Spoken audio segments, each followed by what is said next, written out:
Oh! Welcome back, team, to this week's Saturday Tester. This week's Saturday Tester is called Nuggets. This week, you're going to be moving through 3 rounds. There is no rest in this workout. The workout itself is going to revolve with 40 wall balls, 30 alternating dumbbell snatches at your allotted load, 20 box step-ups. This will be using the same dumbbell that you use for your snatch into 10 bar muscle-ups or jumping chest to bars. The rep scheme for the Live, Perform and Compete and Elite is slightly different, so make sure you check your rep schemes before we start this workout.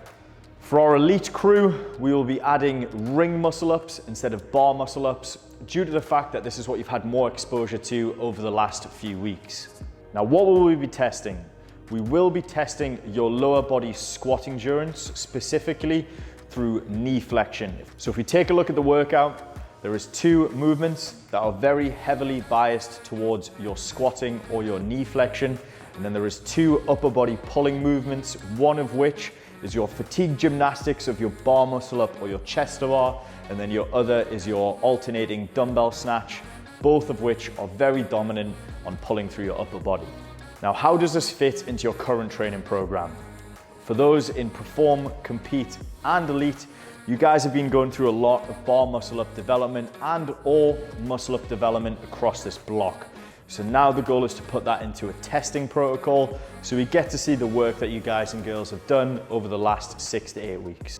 Now remember, you are on an A-B template, meaning that some weeks the testers will be more squatting biased, like this week, and some weeks you will be going through a more hinge heavy biased workout, which could be next week.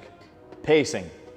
Now, as I said earlier, team, this workout is slightly different to other 3-round workouts that we've done in the past. Why? There is no rest in between each round. So you will flow through the 40, 30, 20, 10, 3 times without any rest. So that means your pacing is going to have to be slightly different to what we would do if there was rest at the end of the workout.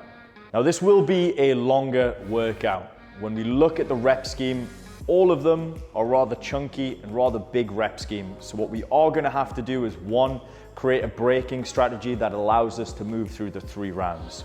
The second thing we're going to have to do is understand which one of these movements is our limiting factor and then pace around that. So for example, if I know that bar muscle ups are my weakest movement, what I don't want to do is rush through the first 3 movements in order to get here faster and more fatigued. What we want to do is make sure that you're hitting your least favorite movement or your limiter and then pace back from there so that when you hit your final movement or the movement that you find the hardest, you're at a fresh position in order to execute your game plan. Remember, there's 3 ways to pace the workout. There is your cadence at which you're completing the movement. That could be how quickly you are squatting doing your wall balls this week. Or there is your transitions from A to B. We have quite a few transitions throughout this workout. Or we have your braking strategy, which, as I said, is going to be very important due to the fact that these are chunky rep schemes to get through. Let's make sure we grab a buddy. Remember, there's a 14-day for all of our non-subscribers. Let's get after this one, team. Have fun.